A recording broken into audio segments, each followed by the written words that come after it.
Oh, I got in. Got in, fellas. This place cost us, I don't know, 200 bucks a month, and we'll do a couple $100 grand. Try not to get the sock in the background. I'll stand in front of it. That's crazy. Not knowing how to hire almost put Matt's out of business. It was to the point where, oh, sorry, there's a bee. It was to the point where I was so unmotivated, and just the constant, making bad hires, not knowing how to train, employees churning after 1, 2, 3 months. I was so set on, you know what? Screw the idea of having a team. I'm going solo. I'm gonna make 100,000 bucks a year, power washing every house, every driveway myself, because I cannot stand having employees. I was miserable, and I said, hey, there is a way to do this. Went out, there was a power washing expo, like a convention happening in Nashville, and I went there for my first time 3 years ago. The only classes that I sat in on were hiring, recruiting, interviewing, marketing, all those things, how to train, training systems. After years of work and coaching and implementation, our average churn for an employee, for a technician, has probably gone from 3 months to a year. So we're making big strides, and who knows where we'll be in another couple years. Gentlemen, what's going on? We got another Matthew here. It's his second day. Matthew number 3. Matthew number 3. Yes. So yes. I go by Matt. The other one goes by Matthew. I don't know what you're gonna have to I'll go by. go by M3, man. M3. That's a good one. So time to put you on the spot. Yes. There'll probably be a couple million people watching this video. I'm totally kidding. Probably like 4. So tell them what's your name, where you're from. Yeah. Just say a little bit of your background and maybe why you decided to come and try out Matt's exterior washing. Of course. So I'm Matthew. I'm from Indiana. My last job was Mr. Car Wash. I wanted somewhere that I could grow and excel and have a good career. And I saw Matt's exterior on Indeed, and I was like, shoot, my name's Matthew too, so why not apply? So far, I love it. I love being outside. I like the group of people that really makes the tone of the job. Like the group of people that we work with is very good. I don't have any complaints so far. Yeah. Day 3, and I'm loving it. I love it. He's being nice because he's on camera, but apparently this guy could have gone to the league. You want to stand up and show him? Yeah, did your job. All right, man. Appreciate it. Yes. So this was our job ad from 3 years ago on Indeed. It was exterior cleaning technician, so not a exciting name by any means. And then we had all of the applicants apply through Indeed, so the amount of people that we had to go through was just so time consuming. And I thought I was doing something cool by making them answer a couple questions here at the bottom. It basically says, tell us a little bit about yourself, minimum 50-word response, and please describe why you were looking for a new career. So I thought that those were going to weed out a bunch of the applicants.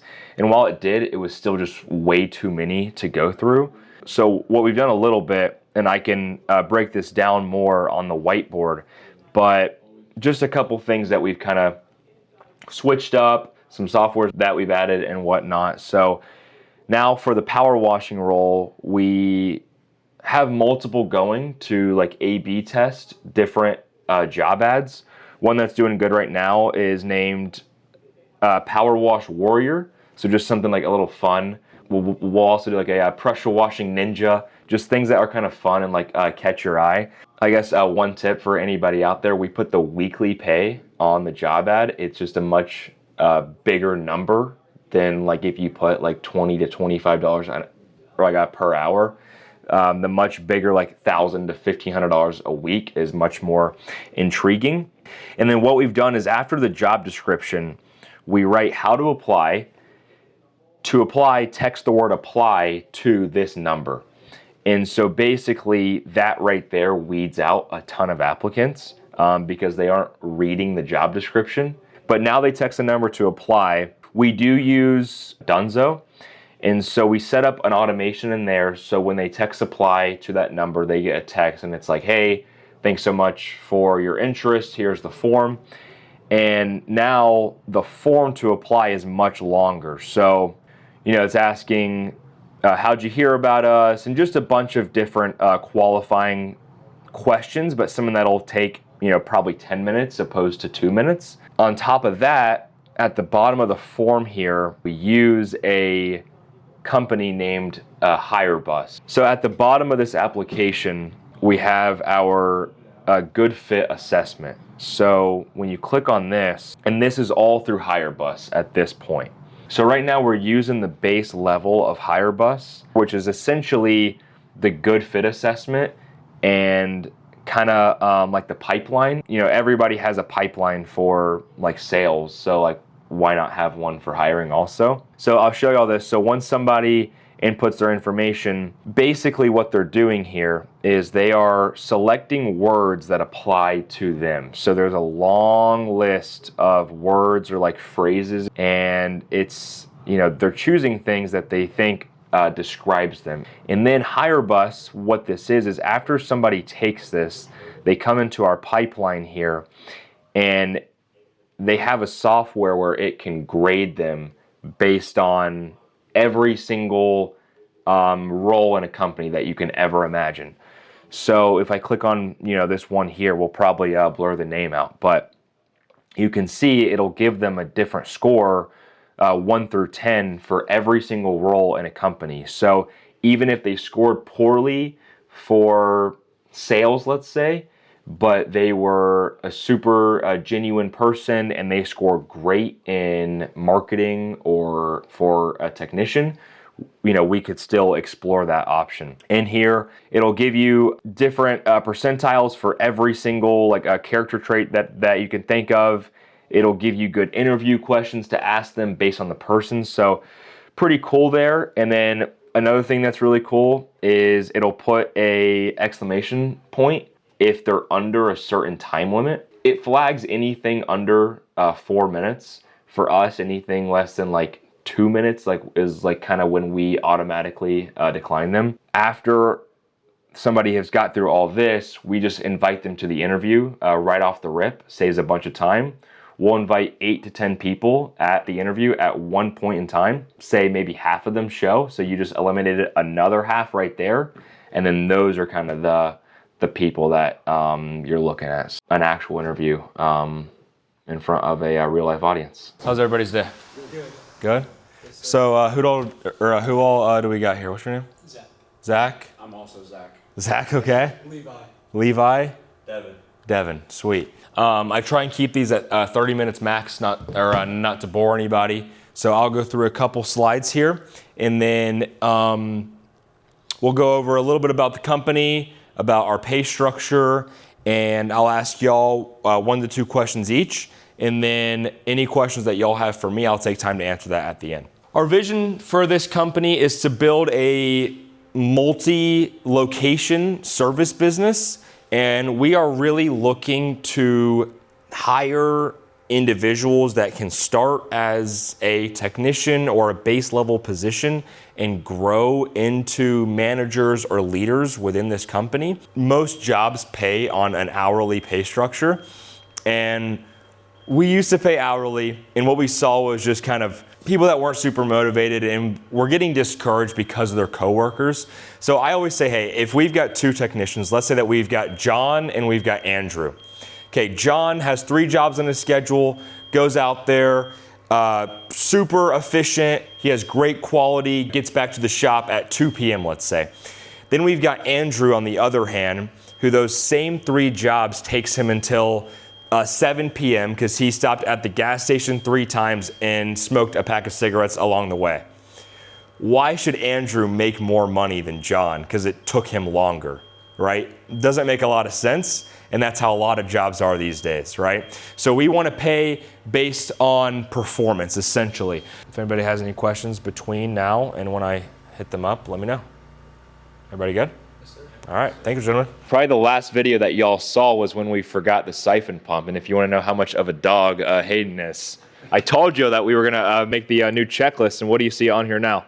Siphon pump. So just know, Hayden will be on those checklists. Another thing that we do is we had a fun little video that was made, kind of showcasing everybody in the company, our company culture, and really something that I missed was like, you got to get people excited to apply for the job.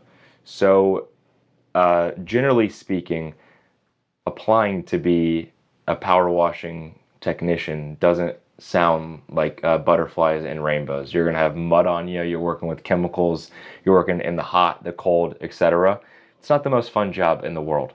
But we have to separate ourselves right from the initial process to get those A players out there to want to apply for our company. And why are we different than Joe's pressure washing? So we had a video made. Austin can show a clip in 3, 2, 1.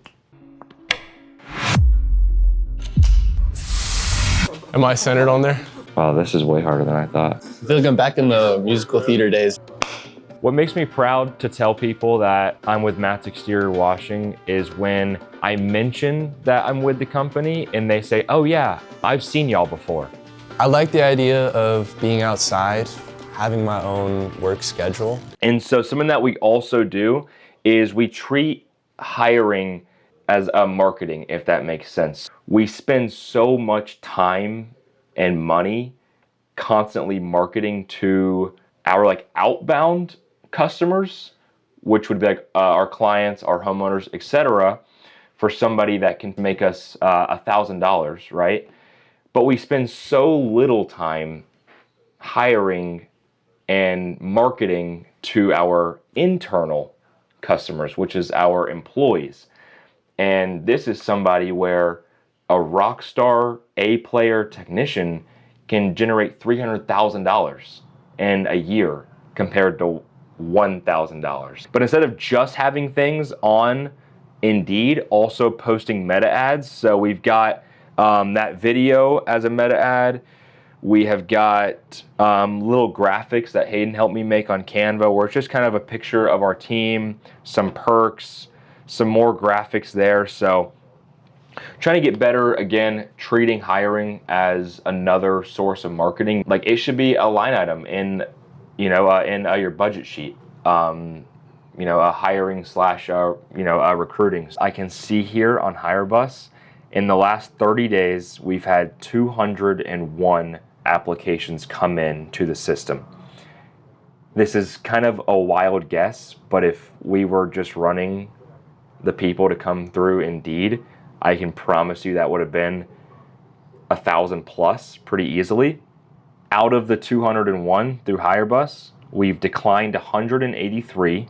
3 got hired, and then the other like 10 or 15 are kind of in the process of interviewing and being screened and stuff right now. But you're looking for a very, very thin margin of people out there when you're posting job ads. This is something that I had to learn.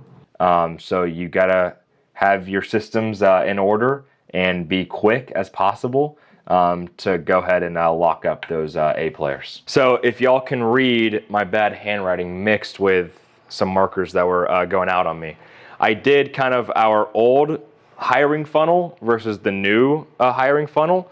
So on both of these, we're starting with 500 applicants on each. On the old one, remember that they only had to answer those 2 questions. That was it. So we had about 350 of those that answered the questions. We would lose about another 100 just from bad or invalid answers on those questions. Then from here, we would screen every one of those on a phone call before the interview. So assuming your average call is 3 minutes, that's kind of on the low end. You're talking about 12 and a half hours to only screen people. Then from there, we'd set up one-on-one interviews at like a Starbucks or something like that. Half the people would no-show. So to hopefully find 1 or 2 decent guys, you're talking about multiple days that goes in to the old system.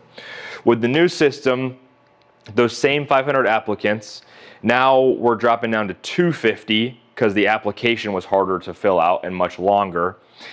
That same application has that good fit assessment, so we're dropping another 100 people. So now we've really got 150 out of the 500 with like a valid application. We're dropping about half of those from bad or invalid answers. What I mean with, I guess, invalid for our company would be like lives an hour away, wouldn't pass a background check, or things like that. And then y'all kind of know what a bad answer to some interview questions would be, or just kind of some negative signs on an application. You know, has worked at 12 jobs in the past 3 months, not ideal. Then from there, now we've got 75 people, and we put them into a group interview. So I'm trying to invite 10 people to an interview at one time. About half of those people show, so you've weeded out a lot more people there. From the group interview, we go to a trial day. So those people come out to a job site and actually get their hands on the tools and things like that. We lose a couple more people there, then we make the decision. We're gonna go take a trip down memory lane. We don't want anybody to think that we started with the shop space. Let's go see some of our original spots. Here's the, I guess I'll call this the second spot. The first spot, I can't go there, but I parked in my friend's grandparents' lawn, anywhere that I could get for free. That was for like 6 months. Then came over here, so we had a parking spot in the very back where we would drop off our trailer every afternoon. And then we had one little tiny, probably 10 by 20 storage unit where we'd keep our big tank of bleach and any extra supplies. So it was always a mess because this gate would never work. We'd have the bleach company calling us, I can't get in. So that was always a mess. But this was kind of stage 2. And then we were probably here for probably a year we were here. And just something that was always tough. This applies for the next place too, but having all your equipment just sat outside in a random storage facility. Like we had a $25,000 trailer just sitting there. So just kind of every night that thought in the back of my head of if that thing is gone, like I'm out of business, like immediately. Kind of gives me some flashbacks of getting back late from a job and this gate not opening, and oh my gosh. Spot number 3 is a boat center place where I don't think that the code is gonna work. That might be a little concerning if my code does work. From over a year ago now. Oh, I got in. Oh my God. Got in, fellas. See, this is why I don't love parking in places like this. So 2 spots right here. We would go truck, another truck trailer. We'd keep our bleach tank right there to fill everything. And then any kind of like extra supplies were basically thrown behind the trucks and covered up with tarps. That was about it. But for us, this was like a sick upgrade because we had the roof. So our stuff wasn't being ran on constantly. And if you see like that metal warehouse building way out in the distance, we pressure washed that actually pretty recently. It's like a new construction. Another place where feels nostalgic to be back. Just when you come to the same place every morning, every night for multiple years. It's like moving houses, I guess. I mean, I don't really want to call this like spot number 3 or number 4 because it was never our primary spot for the power washing stuff. This is just where we decided to start keeping our Christmas lights this year. So the reason that we did this is because, I mean, you'll see when we open up this place, we've got quite a lot of Christmas lights now. This is a storage unit where we keep all the lights. Another 20 wreaths. And if you look left to right here, there's probably like 75 totes of Christmas lights sitting right here. So it was kind of one of those things where, like, if y'all can imagine all of this stuff in our current shop space, it was just taking up too much room. So we decided to get this storage unit. It's not very fancy, but we do the lights like 6 or 8 weeks every year. So This will pretty much stay shut until like October. But this place cost us, I don't know, 200 bucks a month, and we'll do a couple $100,000 in lights. So don't be afraid to pay a little bit of money to store all your stuff, because remember that you are charging for that when you're charging for your service. It's all built in. So nothing fancy here, but that's what this is. So this leads us to spot number 4 on the list now. This is our current place. It's like a hybrid. Has got one office and then a shop space. I think it's collective 1,000 square feet. So not the biggest thing ever, but we can fit 2 trucks in here comfortably, all of our supplies.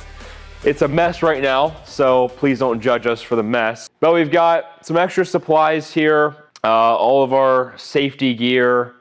The guys got their lockers right there. We still don't have all of our Christmas lights in the thing. We've got a bunch of garland hanging from the ceiling. More Christmas lights, so everything is not super organized right now, but it gets the job done. So one thing that we are thinking about doing in here, we're thinking about building like a loft, if you will, or almost like a second story in here, to kind of do like an L shape along that wall and along that wall, and maybe come out to like say here or so. So that would give us the room to put all of like everything that's on the ground pretty much up on top, which can make us able to fit another truck, or in the winter when we take the skids off the truck, like we can just put all the skids right there. Yeah, we got, this place has a bathroom. Having water and power on site is actually super nice. Just having to charge a battery, or we can fill up our tanks here, like and just random things like that. So having water and electrical here is nice. This is kind of my territory in here. I spend most of my waking hours in this wonderful chair right here. This was one of my most expensive investments, I think. I spent like 300 bucks on the office chair. So, but nothing fancy on the setup. Y'all can see I don't run like a PC or anything. I've got a laptop plugged into a couple screens. Yeah, we got the TV in here. This is where we run like our meetings and whatnot. Got all of our marketing materials and things like that just kind of scattered across the office. So yeah, this is where we're at right now. I think we plan to stay here for at least another year or so. I think the big constraint is honestly not going to be warehouse space, because we can get that second story built. It's going to be having more office space. So why we got the shop, and when is it the right time to invest in something like this? So we were still in that spot where the technicians weren't staying with us for very long. And we just thought that, put ourselves in the mind and body of somebody interviewing for the job, and seeing the company that parks at the storage unit versus the company that has more of like an office and warehouse space. I think that was kind of honestly a big thing, was just the like perception from our employees that we are a legit business. And then from like the operational standpoint, I think the shop space was pretty big for us.